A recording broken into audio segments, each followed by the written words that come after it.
যে ব্যক্তি 5 ওয়াক্ত নামাজ পড়ে, আল্লাহ তাআলা বলছেন ইন্নাস সালাতা তানহা আনিল ফাহশাই ওয়াল মুনকার। নামাজ আদায় করলেই ফাহিশাত থেকে বাঁচা যায়, ফাহিশাত থেকে আপনি দূরে থাকতে পারবেন। কিন্তু আমাদের নামাজ আমাদেরকে ফাহিশাত থেকে দূরে রাখে না। আমাদের নামাজটা নামাজের মতো হয় না। বাকি তারপরেও আপনি নামাজ পড়েন, তারপরে নামাজের শরীক হয়ে যান, হইতে হইতে একদিন আপনার দিল আল্লাহ তাআলা পরিবর্তন করে দিবেন। নামাজের মধ্যে একাগ্রতা আসবে, নামাজের মধ্যে বিনয়ী ভাব আসবে, আল্লাহ তাআলার ভালোবাসা মোহাব্বত সৃষ্টি হয়ে যাবে, আল্লাহ তাআলা আপনাকে হেদায়েত দিয়ে দিবেন। এই জন্য আপনার ভালো লাগুক আর না লাগুক আপনি নামাজে দাঁড়িয়ে যান। আপনার মন খারাপ আছে, নামাজে দাঁড়িয়ে যান। সাহাবীদের একটা বড় আদর্শ এটা। সাহাবারা যখন অভাব অনটনে পড়তেন সাথে সাথে নামাজে দাঁড়িয়ে যেতেন, নামাজে দাঁড়িয়ে যেতেন। কষ্ট পেতেন, নামাজে দাঁড়িয়ে যেতেন। খাবার নাই, অভাব অনটন, কোথাও থেকে রিজিক আসার কোনো পন্থা নাই, নামাজে দাঁড়িয়ে যেতেন। আল্লাহ পাক রব্বুল আলামিন তাদেরকে না খাওয়ায় রাখেন নাই। এজন্য নামাজে দাঁড়িয়ে যান। আপনার ভালো লাগুক আর না লাগুক নামাজে দাঁড়িয়ে যান। একদিন আপনাকে ভালো লাগা, একদিন আপনার ভিতরে ভালো লাগা শুরু হয়ে যাবে, মোহাব্বত সৃষ্টি হয়ে যাবে। আমরা ঘর, ব্যবসা বাণিজ্য করার জন্য যেই ঘর বরাদ্দ করি, যে ঘরে মাল সামানা রাখি, সেই ঘরকে আমরা চোর থেকে হেফাজত করার জন্য তালা চাবির ব্যবহার করি।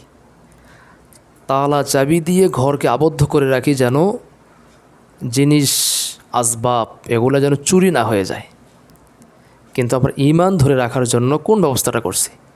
এই ঈমানকে অনবরত লাগাতারভাবে আমাদের ঈমান চুরি হয়ে যাচ্ছে। সেই ঈমানকে ধরে রাখার জন্য আমরা কি করেছি? ঈমানকে ধরে রাখার মূল পন্থাই হচ্ছে আপনি নামাজ দাঁড়ান, আপনার ঈমান সতেজ হয়ে যাবে, তরুতাজা হয়ে যাবে।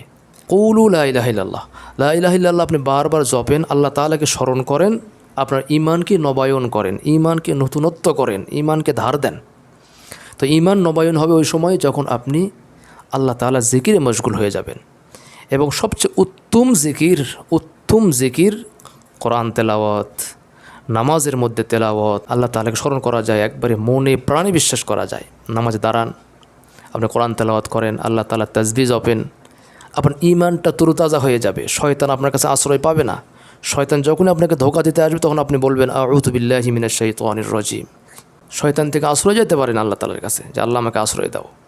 শয়তানের থেকে, শয়তানের কুমন্ত্রণা, তার মনের চাহিদা যেন আমার ওপর প্রতিফলিত করতে না পারে, সেই জন্য তার উপরে আমাকে বিজয় দান করো, শয়তানকে পরাজয় দাও, ইত্যাদি আপনি দোয়া করতে পারেন। শয়তান থেকে বিরত থাকার জন্যে সবচেয়ে বড় মাধ্যম হচ্ছে আল্লাহ তাআলার জিকির।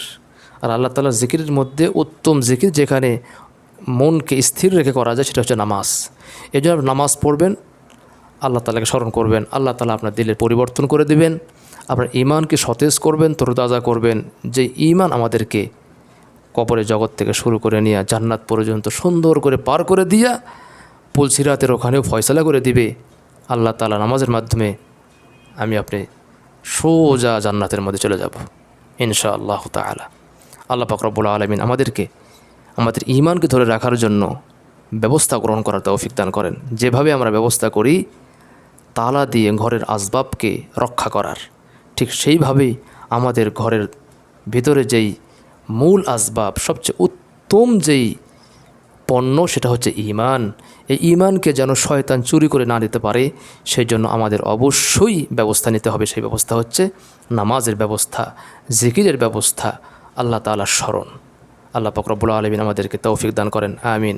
ওয়া আখিরু দাওয়ানা আলহামদুলিল্লাহি রাব্বিল আলামিন। আসসালামু আলাইকুম ওয়া রাহমাতুল্লাহি ওয়া বারাকাতুহু।